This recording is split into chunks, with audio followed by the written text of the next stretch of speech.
Each week, we bring you stories of athletes who've overcome adversity in their lives to succeed in school and in sports. Kiara Biagini joins us now with the story of a Boston Marathon bombing survivor now leading his team to success.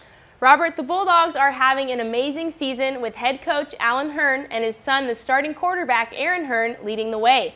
It was something the family thought might never happen after being a part of one of our nation's worst terrorist attacks. In 2013, 12-year-old Aaron Hern traveled with his father Alan and sister Abigail to Boston to watch their mom Catherine race in the 117th Boston Marathon. The atmosphere was filled with pure excitement and inspiration as runners crossed the finish line.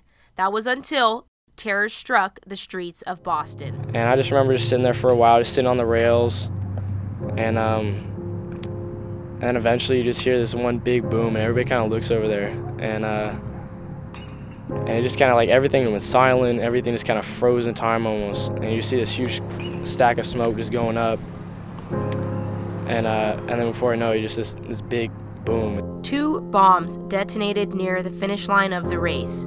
Aaron, at the wrong place at the wrong time, was struck by shrapnel from the second bomb. I'm just on the ground and like I can't see anything, like my eyes are closed.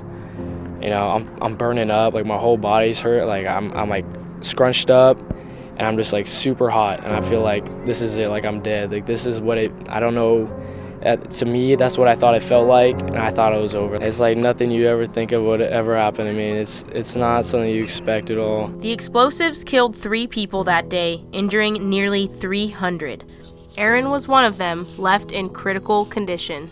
And like from the knee down to my socks, and I was just like solid red with blood, and it was just like no skin color showing, and it's just, and I moved up to my shorts, I lifted up, and then just like down on my bone, I saw this big divot, and I was just yelling for my dad. I was like, anybody want to help me? I'm like asking for help. Aaron's father, the head football coach at Alhambra, was just a few feet away. He found Aaron and immediately got help from 2 firefighters and another spectator. This is Aaron here being rushed to the hospital with his legs badly injured. It was really unfair that for someone so young to have to go through so much trauma so early that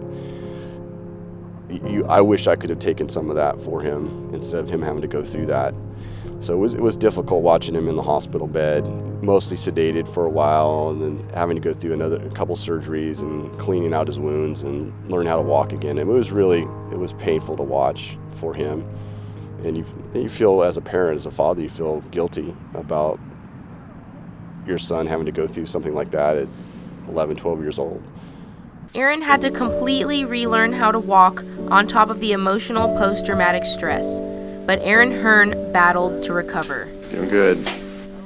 He just has a quality to him that really just can't be taught. Handles the spotlight really well with everything that's gone on with the bombing and his dad being the coach. You know, there's a lot of pressure on him, and he continues to show up, and he's the same kid every day. He has a positive attitude, whether he has a good day or a bad day, and I think his teammates really respond to that well.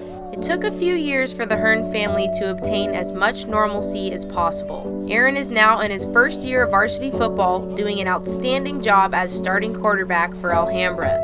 Despite all the devastation and horror Aaron witnessed nearly 4 years ago, he is now thriving with the help of his family, friends, and football. You know, sometimes you forget it, but you gotta think back, and that's why once in a while I remind myself of it. And you know, you gotta be thankful for all the little things. When you get upset about something that really has no meaning, you know, something goes on in school, something on the field, and you get to step back and realize, I'm still here. I can still be with my family. I can still be with my friends. I can still see my little sister. But there's a lot of good things that came of it. I felt like I matured from it, and there's a lot of things I'm thankful for. And all the little things that you take for granted every day, and then you realize, I can still have this right now. The Bulldogs had an amazing season. They finished off at 7-2, but unfortunately Aaron tore his ACL 2 weeks ago, and he's working to recover and work back to. But we know, based on what happened with the Boston Marathon thing, he gets injured, he comes back, he's done it before, so he can do it again.